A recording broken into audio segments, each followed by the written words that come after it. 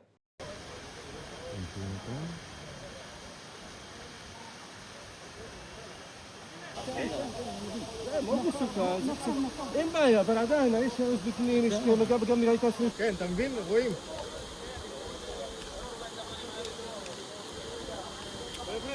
יותר מטר, רוצה.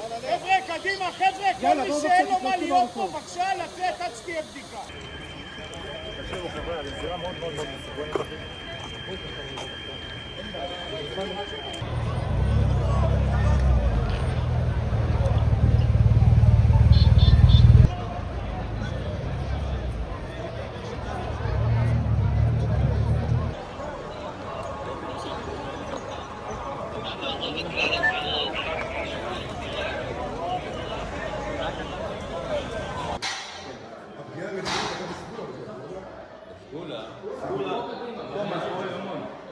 अब बताइए आप किस तरीके से नुकसान जो है वो ईरान पहुंचा रहा है, फैक्ट्रियों को निशाना बना रहा है। यानी उसके पास में इंटेलिजेंस है, उसके पास में इनपुट्स हैं कि कहां कहां पर क्या क्या चीजें हैं और उनको किस किस तरीके से खत्म करना है। और यही सब कुछ इस वक्त में ईरान करता हुआ नजर आ रहा है। और ऐसा नहीं कि अंधाधुंध कहीं पर भी मार दिया, तुक्का लग गया, ऐसा नहीं होता है। बाकायदा इनपुट्स होते हैं और इनपुट्स के आधार पर टारगेटेड निशाना साधा जाता है। और जाहिर सी बात है, जिस तरीके से ईरान में पुलों को जो है वो नुकसान पहुंचाया गया, उनको निशाना बनाया गया। और दूसरे बहुत सारी जगह पर कल भी तेहरान के अंदर एयरपोर्ट के पास में हमला हुआ है ईरान के अंदर, वो तस्वीरें भी बीती रात निकल करके सामने आई है। तो ईरान भी अब टारगेटेड हमले कर रहा है, ईरान भी अब टारगेटेड तरीके से मार रहा है। और आप ये तस्वीर देखिए, प्रेस टीवी ने तस्वीर जारी की है। बीती रात किस तरीके का जश्न का माहौल था ईरान के अंदर, क्योंकि ये कहा जा रहा था कि ईस्टर की रात है और ऐसे में कुछ न कुछ बड़ा होने वाला है। लेकिन लोग उसी रात सड़कों पर निकल करके आ गए।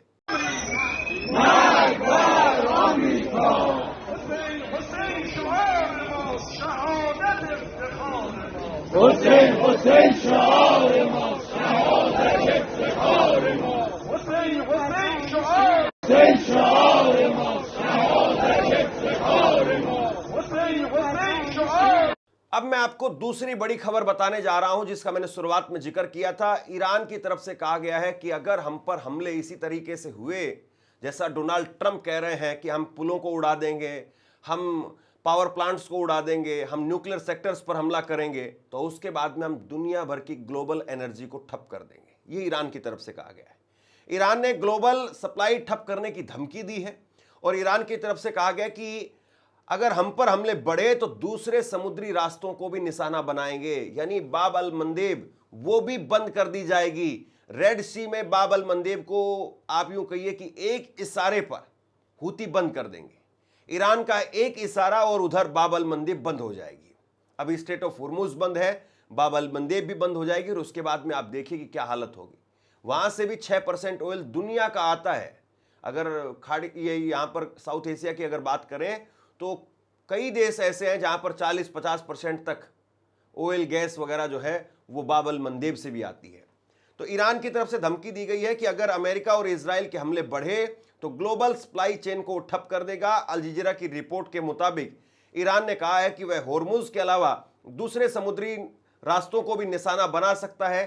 ईरानी सुप्रीम लीडर के सलाहकार अली अकबर विलायती ने कहा कि किसी भी बड़ी कार्रवाई का जवाब सिर्फ सैन्य स्तर पर नहीं बल्कि वैश्विक ऊर्जा और व्यापार पर असर डालकर दिया जाएगा। उन्होंने कहा कि स्ट्रेट ऑफ हुर्मुज ही नहीं बल्कि बाब अल मंदेब जैसे अहम समुद्री रास्ते भी खतरे में आ सकते हैं। यह बयान ऐसे समय में आया है जब अमेरिकी राष्ट्रपति डोनाल्ड ट्रंप ने ईरान को होर्मुज स्ट्रेट खोलने का अल्टीमेटम दिया है और कड़ी कार्रवाई की चेतावनी दी है।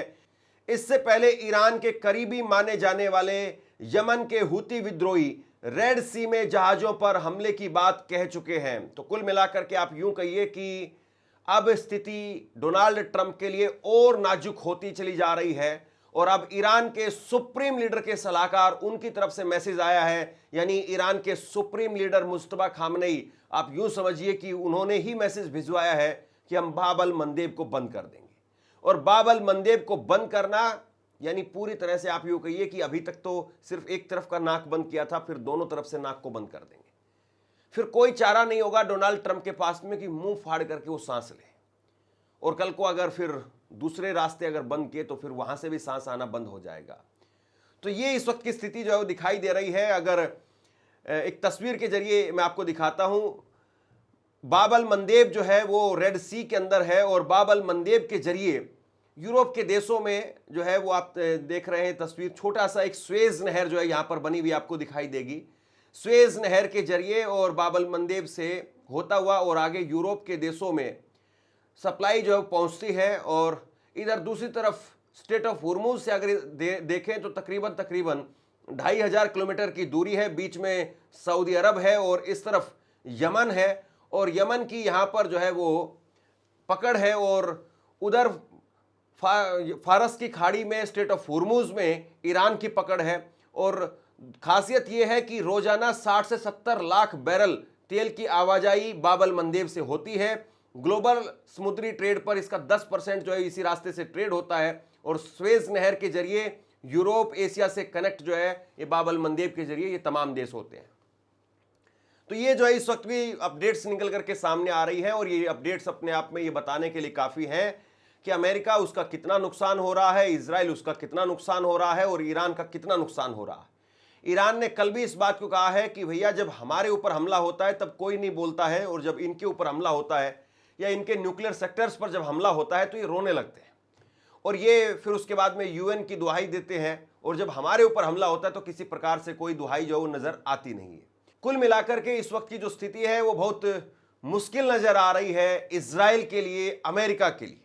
और इजराइल और अमेरिका किस तरीके से इन हालातों से बाहर निकलेंगे ये सबसे बड़ा सवाल है। लेकिन जिस तरीके के अल्टीमेटम दिए जा रहे हैं डोनाल्ड ट्रंप की तरफ से, ये दिन, आज का दिन, कल का दिन, ये कितना अहम होने वाला है। और डोनाल्ड ट्रंप वो कह रहे हैं कि हम मंगलवार को पावर प्लांट वो उड़ा देंगे, हम ब्रिज वो उड़ा देंगे, इस तरह की धमकियां उनकी तरफ से दी जा रही है। लेकिन ईरान पर ऐसा लगता है कि उसका कोई असर नहीं हो रहा है और ईरान बहुत ज़बरदस्त तरीके से पलटवार करता हुआ नजर आ रहा है। शेयर कीजिए इस खबर को और आप क्या सोचते हैं नीचे कमेंट सेक्शन में लिख करके मुझे ज़रूर बताइए, अपने सुझाव ज़रूर दीजिए। और अगर अभी तक आपने इस वीडियो को लाइक नहीं किया है तो वीडियो को लाइक भी कीजिए, चैनल को सब्सक्राइब भी जरूर कीजिए। अगर संभव हो आपके लिए तो आर्थिक तौर पर हमें मदद भी कीजिए। और नीचे कमेंट सेक्शन में मैंने व्हाट्सएप चैनल का लिंक पिन किया है और व्हाट्सएप के जरिए भी हमसे जरूर जुड़िए। शुक्रिया, थैंक यू। आपसे कुछ कहना चाहता हूं, आज के वक्त में पत्रकारिता करना कितना मुश्किल काम है, लेकिन अगर ऐसे में भी कोई आपकी खबर दिखा रहा है, कोई आपके मुद्दे पर बात कर रहा है, तो आपको भी उसका साथ देना चाहिए। अगर आपको लगता है कि मेरी पत्रकारिता सही है, मैं आपके लिए आपकी खबर वो दिखा रहा हूं, तो ऐसे में आप मेरा सहयोग कीजिए। आप इस वीडियो को जब लाइक करेंगे तो लाइक के साथ में ही एक थैंक्स का बटन आपको दिखाई देगा, उस थैंक्स के बटन पर आप क्लिक कीजिए और जो भी सहयोग राशि दे सकते हैं वो दीजिए। दूसरा, आप चैनल को ज्वाइन कर सकते हैं और चैनल को ज्वाइन करके भी मुझे मदद कर सकते हैं।